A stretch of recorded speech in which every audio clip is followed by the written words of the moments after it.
MMA Meltdown on the Fight Network continues. We welcome Frank Trigg into the Don Best Studios here in Las Vegas, Nevada. Frank, we hope you had a very Merry Christmas.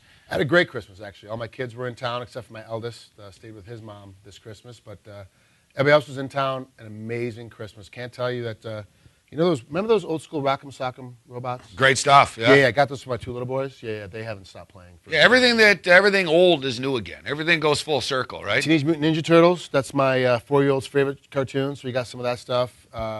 Lavin is in love with Sesame Street. My youngest, my 2-year-old. So it's everything that I watched as a kid, they're watching now. It's perfect for me. It's perfect because, like Teenage Mutant Ninja Turtles, I can geek out and kind of catch up again. Sesame Street, I don't know where it's going, so I can just kind of lead them down the right path. It's very simple. No UFC action figures for the kids? No, I don't. No. I called into the office, asked for a couple, and they didn't. No, they're pretty cheap with the action figures, actually. Yeah, I know. I did a piece. They make them in Toronto, actually. Round 5, I got to call up Byron and his brother. I got to call him up and ask for a couple more because really I would like to get some of those. But the thing is, like, I don't like having action figures that sit in the boxes.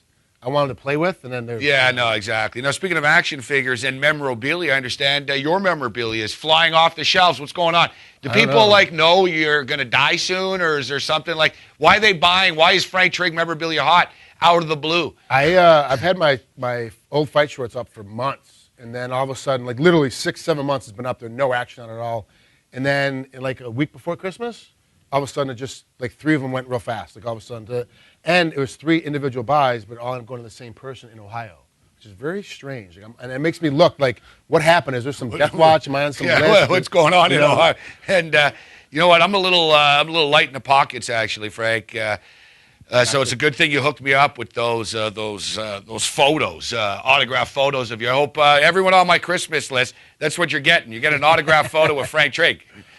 It's actually, it came very, very well. The 8x9. Did the 8x9s, gave me the 8x9s, and I actually signed with my right hand. So it's actually a different signature than you'll see anywhere else because I'm left-handed. It's unique. Yeah, it's very unique, just specifically for Gabe. And like Seinfeld, like Elaine flashes a nipple, so does Trigg. That's right. Yeah. That's what makes it special. There's a nipple slip. Now, that was very good because most people forget about that one episode. Well, that's right. That's right. All right. So, speaking of nipple slips, let's segue right into penis fractures and urinary tubes being messed with. Like, I don't like the sound of that. Now, this is a story. It's about a week and a half old here. Not everybody's picked up on this for one reason or another, and I don't understand why, because this is the best story ever associated with the history of mixed martial arts. So Ray Elby, Season 9 Ultimate Fighter contestant, was getting it on with his girlfriend, and he evidently fractured his penis. Now, the word out there was that he broke it, yet that's impossible because there's no bone, ironically enough. Right. There's no bone in the penis, Frank. We have a lot of bones in our body. Most of our bones are in our feet. There's no bone in the penis.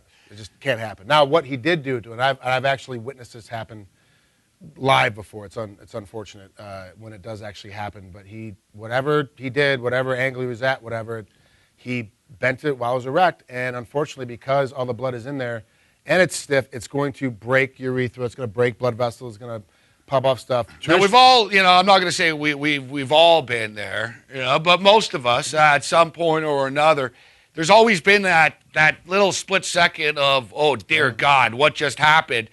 And, the pain is excruciating even for that, minute second. Now, Ray went into extensive details about this, so much so that the girl was on top, was on my 8.5 inches. I'm in the air, Arona on top. So he's giving us the play-by-play here. Good for him. Yeah, he's giving us the play-by-play.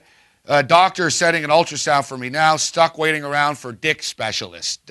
When it first happened, blood was everywhere, to the point where I passed out, hit my head, and chipped my teeth. Good for him. So maybe she's on top, you get up, oh, dear God! You're like, oh!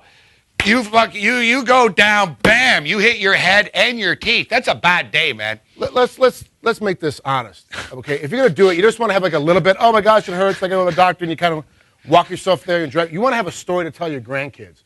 If you're gonna do it all the way. He went completely out. He's got so much blood loss. He passes out. Well, I want to know first. Teeth, I don't mean any disrespect, but Ray's girlfriend must be the freaking exorcist in bed here. Like her head must, because that's some hard stuff there. Let's be honest with you. We've all, as men, we've all woken up in a weird position. Like, oh my God, that's a bad position. Just laying on your face when you wake up in the morning, laying in the wrong position, having jeans on too tight in the middle of when you're a teenager going through class. It's all uncomfortable. So you can't even imagine. It doesn't take much to make this thing snap in half. It's all tissue. It doesn't take that much pressure. No, you're right. You're right. It's all the angle, right? It's like the roundhouse knockout punch. Yeah. It's like Hopkins says, no, you just pitter patter, man. It's all the angle. It's all about the angle. It's all about angles. Fighting's angles, and evidently so. He goes, it's throbbing with each heartbeat. After the pain injection they've given me, the ball ache is now gone. Hold on. Pain injection. It brings me to another question. Where does exactly the needle go? I'm hoping in the arm, man. Probably not. No. Ugh. No, I'm guessing. So what? So you bust your urinary tract. There's blood everywhere. Your penis is basically dangling, hanging by tendons. Mm-hmm. You pass out, smash your head, get 10 stitches, knock a couple of teeth out. and then get a needle. And then you get the needle to make the ball ache disappear. Well, let's not forget you can die if you had testicular torsion in there. But at this point, I'd almost choose death. Like at that point though, when you're in the bedroom and really you're in this problem, your Michael Johnson is in the situation that it's in. Yeah. You might be thinking, I'm about to die. Yeah. Come on, let's be honest. Trying to get out of that way. You're about to die. I woke up with chest pains a couple of weeks ago. I didn't think I was going to die. I didn't think it was good, but I was like, oh, this sucks. But when you look down, because you're a fighter, so you're a little bit different. Average Joe six-pack, man, they don't like the sight of their own blood, let alone coming from down there. Gentlemen, just put this in the back of your mind. Just if this ever happens to you, please try to remember this. Wayne Bobbitt survived. And his was completely sheared off. He did. He did porn after. Not only did he survive, he did movies. It works. So there's nothing that bad that you need to please kill me, please kill me. It will work again. Now you've been around porn sets before. Yeah, that's what I actually saw in a lot of porn sets. So have you seen something? You've seen this in action before? Yeah, I was doing security on a porn set and actually watched this happen live. It's not pretty. And everyone feels bad. Everyone tries to help. I mean, it's like everyone's trying to get the guy out and get the EMTs there to get him in and get him on, but it's not a pretty sight because literally it goes from this is working tremendously to it's never going to work again. And it's literally half of it is still functional and the top half is not. And it's disgusting. And there's nothing. And I have seen this live in action. I don't care how much I hate you. I don't care all the ill will and bad things I wish upon you and your family. This is one of those things I will never wish upon anybody to have to go through. Now, Ray Elby was asked, why are you sharing like every detail about this? He even tweeted pictures at the hospital. Yeah. Like he's in the hospital bed looking horrified. What does he do? Tell Nurse, can you post that on Twitter for me?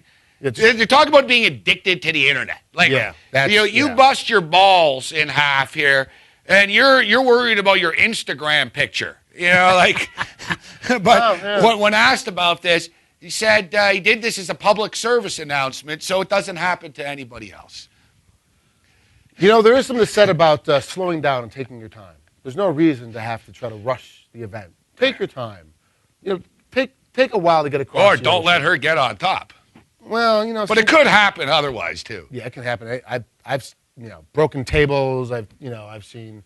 It's don't even get. We were going to get into the prelims in this segment, but let's take a break. We're going to have to take a break. And I need a break. Separate in half. But let's just wrap it up with this. When you said you've broken tables, how about the Olympian hooker here in Vegas? 44-year-old former runner. $600 an hour, three-time Olympian, track and field. And here's the thing: her husband knew about it. Oh, he was in on it. Yeah. And was legitimately so trying to get her to stop. She got addicted to the process of it. I kind of understand the mentality now that I read the full story. Yeah, no, I read the thing. She talked about, I do this as a thrill, love every minute of it. Yeah, financially, she doesn't need the money. She doesn't need the attention, but she likes the thrill. Considering she's run like track and field, you know that Yeah. Cardio's there, endurance there. Let's not forget about the legs are there, her derriere is there, her calves are there. Let's not forget about all that too. Like not that we're condoning this type of stuff. No. It's very bad. He's not condoning it. All right, we're going to take a break, and if we don't win a freaking Juno, Emmy, and I don't know, Webby Award for this past segment, then I don't know. You jackasses don't know entertainment. MMA Meltdown continues.